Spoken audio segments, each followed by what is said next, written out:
Passer de l'isolement des mouillages tranquilles à l'effervescence d'une ville de 400 000 habitants, c'est un choc. Mais un choc qui fait du bien. Après des semaines à naviguer loin du tumulte, Halifax nous a accueillis avec son énergie vibrante, son ambiance unique et la possibilité de mettre le pied à terre. Parfaite escale de quelques jours avant de repartir pour le dernier droit de notre passage en Nouvelle-Écosse. Halifax est un arrêt incontournable pour tous les marins en route sur cette côte.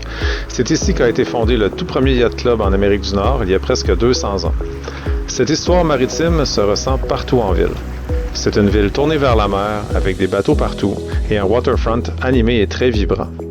On a profité du beau temps pour marcher dans la ville, dans les jardins, mais on ne pouvait pas manquer l'occasion de faire une bonne journée de commission avant de repartir. Aujourd'hui, c'est une journée lavage, ménage, épicerie et autres trucs à Halifax. C'est pas les journées que j'aime le plus. Ils sont nécessaires, on va se dire qu'on les fait à la maison quand même. J'ai réussi à me trouver un petit barbier. Ça a fait du bien. Alors, c'est ça, il reste encore du trouble à régler avec le Moses de thermostat frigo. Il faut que je trouve une solution. La cochonnerie que j'ai achetée sur Amazon n'a fait pas. Fait que, après avoir parlé au cousin et à David, je pense qu'il faut pas cheaper là-dessus. On va essayer de trouver de quoi qui marche pour le reste du voyage. C'est important qu'on ait notre glacière qui marche numéro 1. Pour autant qu'on a aimé Halifax, ultimement, c'est la météo qui décide et après 3 jours, c'est le temps de poursuivre notre route vers l'ouest. C'est un super beau départ ce matin, il fait vraiment beau. Petite navigation relax dans le canal qui nous mène vers la mer. Ce matin, c'est parfait. Aucun nuage. Fait que bye bye les grosses maisons et la civilisation. On s'en retourne dans le sauvage pour quelques jours avant d'aller vers le sud-ouest de la Nouvelle-Écosse. On pense s'arrêter dans le coin de Lunenburg, Shelburne, on va voir. On se prépare pour notre prochaine traversée qui va être soit vers Cape Cod, soit vers le Maine. De plus en plus, on penche vers essayer d'avoir une fenêtre pour Cape Cod. On commence à sentir l'automne venir. On a hâte d'aller chercher un peu de chaleur. Quoique aujourd'hui, il fait quand même très chaud. Halifax, ça a été une belle escale, un bon point pour se ravitailler, même si il y a pas mal de tout, sauf des thermostats de frigo, qui est une denrée rare en voie de disparition, je sais pas quoi. On a fait peut-être une vingtaine d'appels hier pour essayer de trouver quelqu'un qui aurait un thermostat de frigo pour pouvoir remplacer le nôtre qui est défectueux. Donc, on va probablement recommander quelque chose de meilleure qualité plus tard. Mais bref, pour moi, ça a fait du bien aussi d'être un peu en ville, de voir un peu de civilisation après plusieurs jours dans le côté plus sauvage de la Nouvelle-Écosse. On est toujours avec nos amis qui sont sur le voilier Kensuke. On va aller se réancrer avec eux pendant encore quelques temps. On va probablement faire la traversée vers les États-Unis ensemble aussi. Ça aussi, c'est vraiment cool d'avoir des gens avec qui on peut faire un bout de chemin, qui vont dans la même direction, qui sont super fins, super le fun. Ça nous permet aussi de mettre nos ressources en commun. Puis d'avoir 4 têtes pour réfléchir à des plans de route, ben, ça nous rassure aussi de voir quand on arrive tous à la même conclusion, on se dit « Ouais, c'est peut-être un bon plan. » Au revoir Halifax!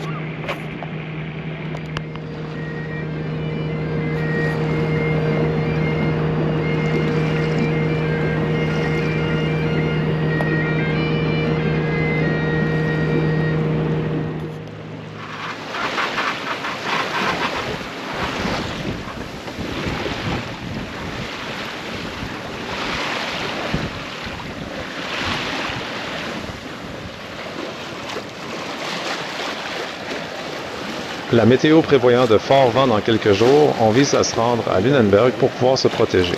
On remet donc le cap vers le sud-ouest pour d'abord faire un arrêt dans un magnifique archipel.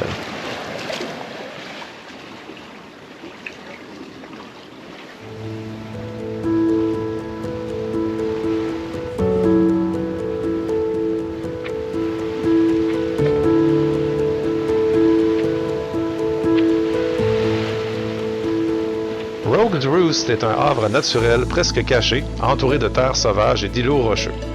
Historiquement, il a servi de refuge à divers navigateurs et aventuriers, notamment des navires de guerre, des pêcheurs, mais aussi des pirates et des contrebandiers, qui utilisaient ces baies isolées et ces passages étroits pour se cacher. C'est donc un mouillage sûr et pittoresque, parfait pour un arrêt en voilier.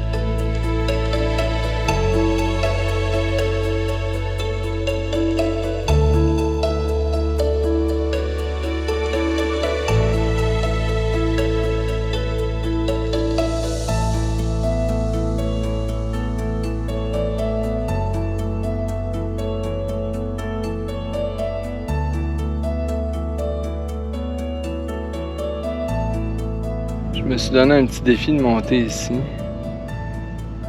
C'était quand même l'ouvrage avec les bébites puis tout. Je sais pas si on a le droit de marcher dans ces places-là. C'est vraiment très sauvage. Mais ça valait le coup, la vue est magnifique. Alors maintenant, c'est le trip de redescendre d'ici. C'est bon.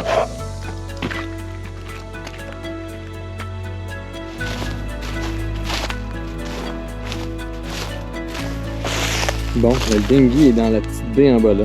Ça a l'air de rien, mais c'est un méchant défi ça.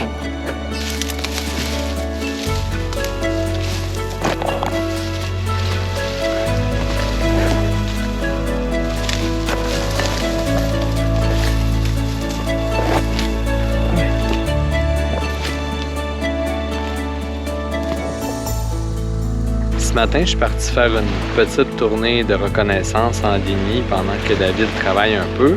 Encore une fois, ici, je pense qu'on va s'amuser un peu. On a découvert un beau spot, une belle plage encore avec de l'eau claire et turquoise.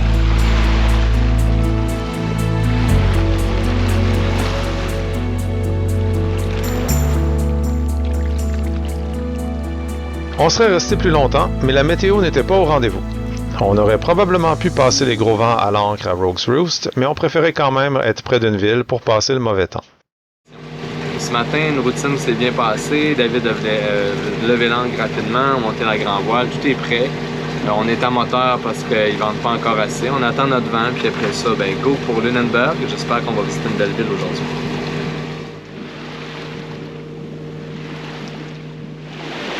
Une des choses avec lesquelles on navigue depuis qu'on est arrivé en Nouvelle-Écosse, c'est des profondeurs beaucoup plus basses. C'est bien balisé, par exemple, il y a des bouées partout pour les principaux dangers. Il reste que ça demande plus de vigilance. On a ce genre de rochers-là qui traînent un peu partout.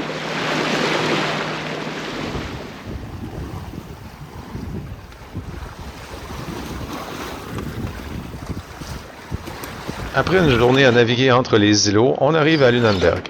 On range les voiles, on s'accroche à un mooring et on prépare le bateau pour passer les gros vents des prochains jours. Lunenburg est une autre escale incontournable pour les marins. C'est le port d'attache du célèbre Bluenose 2 et une superbe petite ville historique. La nuit tombée, les vents annoncés arrivent et on est très heureux d'être attaché sur une bouée solide. C'est rassurant, ça nous permet de passer une meilleure nuit sans crainte que le bateau chasse. Le lendemain matin, c'est encore la flotte totale. Il pleut! On se réconforte ce matin avec des belles toasts dorées au bleuet. Parce que il mouille en tabarouette. Puis il vente, c'est incroyable. On n'a pas eu ben des journées de même, mais on va en profiter pour rien faire. Ça va faire du bien. Et dès que le temps se calme un peu, on s'en va au bord récupérer une pièce qu'on attend avec impatience.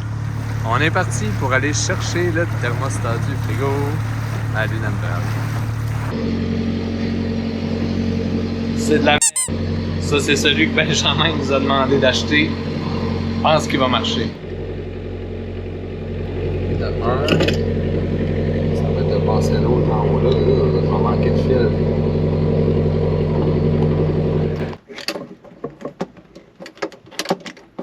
Une heure plus tard, et quelques tentatives. Finalement, on a sorti la soudeuse. On a réussi à installer un thermostat. Faut jamais aller vite, sinon on recommence tout le temps.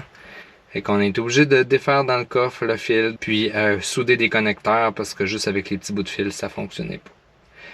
Fait que voilà notre beau thermostat industriel. J'espère qu'il va marcher. Enfin, il marche, là, mais j'espère qu'on n'aura plus de trouble avec. L'autre chose, c'est, on dit on va changer un thermostat dans le frigo. C'est pas si pire, c'est dans le frigo, mais évidemment, il faut aller chercher des choses dans le coffre. Fait qu'il faut tout sortir. Fait que le bateau était propre. Puis là, il y a des affaires partout. C'est ça les travaux de bateau. Une fois la réparation complétée, on en profite pour aller marcher en ville malgré la grisaille. Lunenburg a un charme très particulier avec ses petites rues bordées de maisons très colorées. Il y a aussi un petit Chandler, magasin de pièces de bateaux en tout genre. On avait besoin de rien, mais ce genre de petite place peut être une mine d'or quand il te manque une pièce bien précise pour ton bateau. Pour notre dernier soir à Lunenburg, on a eu droit à l'un des plus beaux couchers de soleil de notre voyage. Les couleurs étaient simplement splendides, c'était à couper le souffle.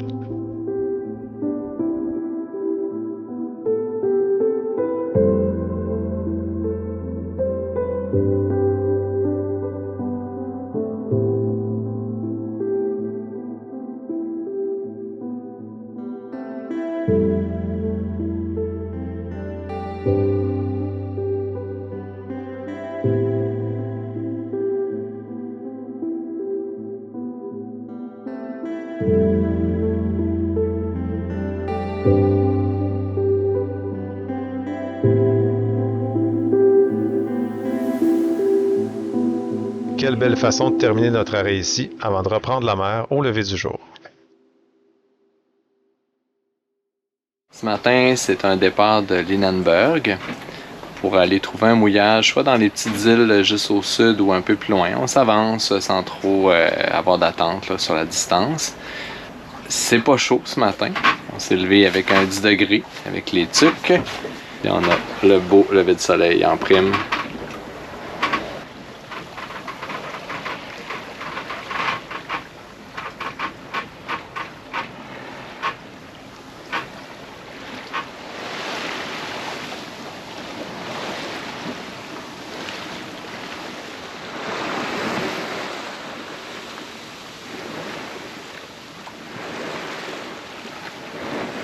Après un front froid, l'air est souvent beaucoup plus frais et les vents plus stables et faciles à naviguer. Pour tirer le maximum des conditions favorables, on enchaîne les navigations durant les 2 prochains jours. On s'arrête pour dormir à Spectacle Island et Medway Harbor et on repart dès l'aube le lendemain matin. Avec un beau lever de soleil dans la fenêtre givrée. Il fait pas très chaud dehors. En fait, il fait 10 degrés. Aujourd'hui, je ne sais pas quel genre de nav on va faire. Ça va dépendre de la mer. J'aimerais bien me rendre à Shelburne. C'est possible qu'on fasse un autre arrêt entre-temps. On commence à voir les fenêtres d'opportunité pour traverser aux États-Unis. Alors, on va s'habiller puis aller lever l'ancre pour pouvoir quitter à 7h30. On commence à partir un peu plus tard parce que les journées raccourcissent. Vous pouvez les laisser.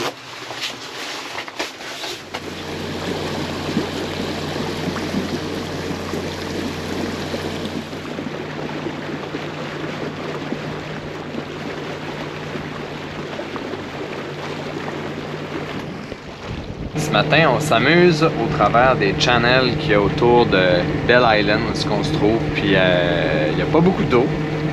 Ça nous fait de la pratique pour autre chose. Puis on évite le vent de face en passant par ici. C'est vraiment très beau. En tout cas, moi, je m'amuse. David est en avant, il fait la vigie pour être sûr qu'on ne pogne pas de boulder. Mais à date, ça va super bien. Quand je fais ce genre de petite nave le fun-là, ben, j'ai mes 2 cartes allumées. Je regarde bien mes bouées de chaque côté pour pas m'échouer. Mais ça nous donne des paysages super beaux. La météo change vite, bout pour bout des fois. On est parti avec un beau lever de soleil ce matin, puis là, on a le vent en face avec du beau brouillard. On essaye de se rendre à Medway aujourd'hui, donc un autre mouillage protégé du swell et du sud-ouest. Un petit 3-4 heures de navigation.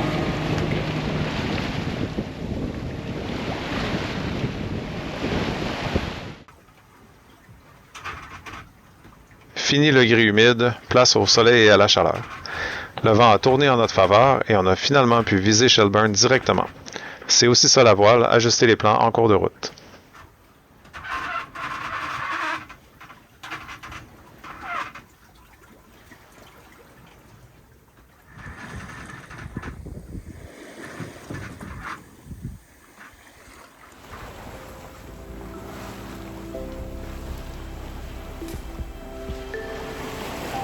Aujourd'hui, on se rend à Shelburne, puis c'est la plus belle journée de voile qu'on a faite à date. Mais sous le même thème du prêt. On a fait du prêt tout le long, mais sur une tack. 55 000 nautiques sur une tack, c'est la première fois que je fais ça. C'est vraiment le fun, il n'y a pratiquement pas de vagues, il y a des brillants partout sur la mer. Le vent est pas constant, mais il est dans les forces jouables là, pour être pleine voile.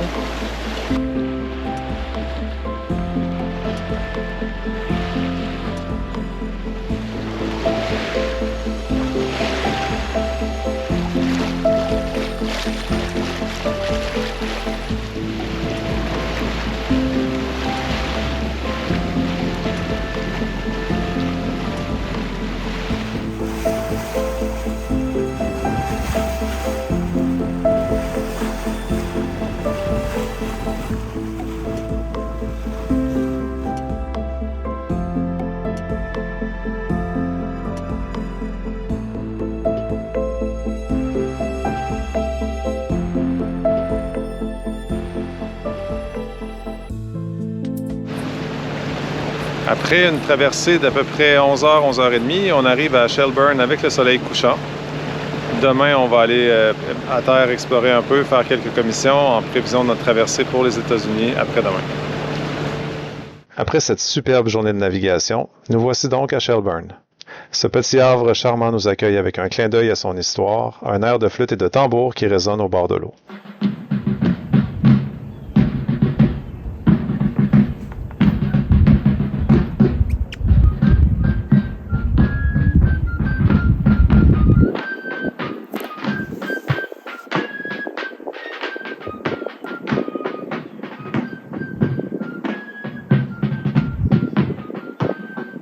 Shelburne, avec son héritage riche et ses paysages paisibles, marque notre dernier arrêt avant une grande étape, la traversée vers Cape Cod. Une navigation de plusieurs jours hors du Canada et une première pour nous dans les eaux internationales. On est définitivement un peu nerveux devant ce nouveau défi, mais pour l'instant, on savoure la sérénité de ce port et les souvenirs que la Nouvelle-Écosse nous a laissés.